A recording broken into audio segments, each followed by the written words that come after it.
mars, 4e semaine de Carême, antienne d'ouverture. Soyez dans la joie, vous qui cherchez Dieu.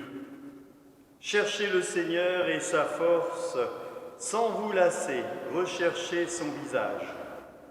Première lecture, lecture du livre d'Exode, chapitre 32, versets 7 à 14. Psaume 105. Souviens-toi de nous, Seigneur, dans ta bienveillance pour ton peuple. Antienne pour l'Évangile.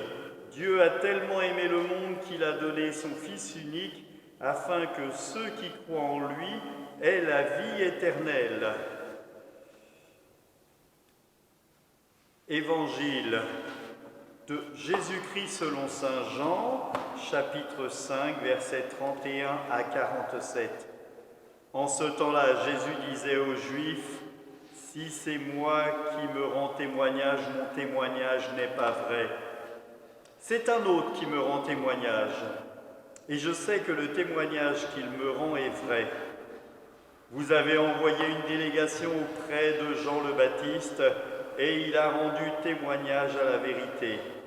Moi, ce n'est pas d'un homme que je reçois le témoignage, mais je parle ainsi pour que vous soyez assurés, que vous soyez sauvés. Jean était la lampe qui brûle et qui brille, et vous avez voulu vous réjouir au moment à sa lumière.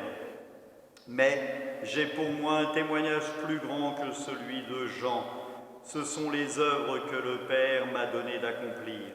Les œuvres mêmes que je fais témoignent que le Père m'a envoyé. Et le Père qui m'a envoyé, lui, m'a rendu témoignage. Vous n'avez jamais entendu sa voix. Vous n'avez jamais vu sa face. Et vous ne laissez pas sa parole demeurer en vous, puisque vous ne croyez pas en celui que le Père a envoyé. Scrutez les Écritures, parce que vous pensez y trouver la vie éternelle. Or, ce sont les Écritures qui me rendent témoignage, et vous ne voulez pas venir à moi pour avoir la vie. La gloire, je ne la reçois pas des hommes. D'ailleurs, je vous connais. Vous n'avez pas en vous l'amour de Dieu. Moi, je suis venu au nom de mon Père, et vous ne me recevez pas. Qu'un autre vienne en son propre nom, celui-là vous le recevrez. Comment pourriez-vous croire, vous qui recevez votre gloire les uns des autres, et qui ne cherchez pas la gloire qui vient du Dieu unique ?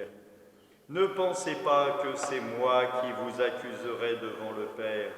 Votre accusateur, c'est Moïse, en qui vous avez mis votre espérance.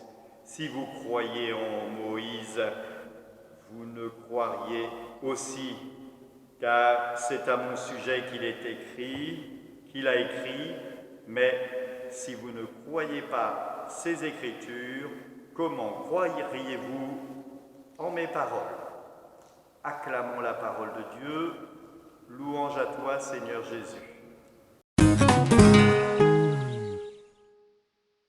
Si vous avez pris le temps de lire la première lecture, vous voyez que c'est le veau d'or. Le peuple est perdu, Moïse ne revient pas et il construit un veau d'or pour se faire un Dieu. Dans l'Évangile, le Christ regarde le peuple et il regarde comment il a réagi avec Jean le Baptiste, qu'ils ont pris pour un prophète. Et il leur fait comprendre que lui n'est pas seulement un prophète. Il est l'envoyé du Père, il est avec le Père, en communion avec le Père. Et il nous donne une clé de lecture importante. Il nous dit, si vous croyez en Moïse, vous croirez aussi en moi. Parce que, une chose est sûre pour nous chrétiens, ce qui est dans la Bible, l'Ancien Testament, c'est la préfiguration du Christ, l'annonce de la venue du Seigneur, l'annonce de la venue du Messie. Et le Christ nous donne là une clé. Certains voulaient supprimer l'Ancien Testament en disant « cela ne nous concerne pas, c'est trop violent ». Ce qui est écrit dans l'Ancien Testament, ce sont des histoires d'hommes. Et nous voyons bien aujourd'hui que les histoires d'hommes sont violentes, que les histoires d'hommes détruisent. Et le Christ nous annonce sa venue. Si vous faites mémoire du passage ce qu'on appelle les disciples d'Emmaüs, il leur racontait dans les Écritures, en commençant par Moïse, jusqu'à Isaïe, jusqu'à la fin, jusqu'au psaume, comment est-ce qu'on pouvait parler de lui. Nous aurions bien aimé être à côté du Christ et entendre ses paroles pour les noter et pour en faire témoignage.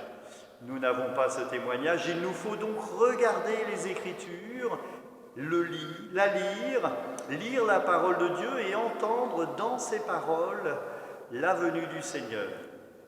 Le Christ est présent aujourd'hui encore dans cette épreuve. Il nous accompagne, j'en suis convaincu. Que Dieu Tout-Puissant soit présent avec vous, qu'il nous bénisse tous au nom du Père et du Fils et du Saint-Esprit.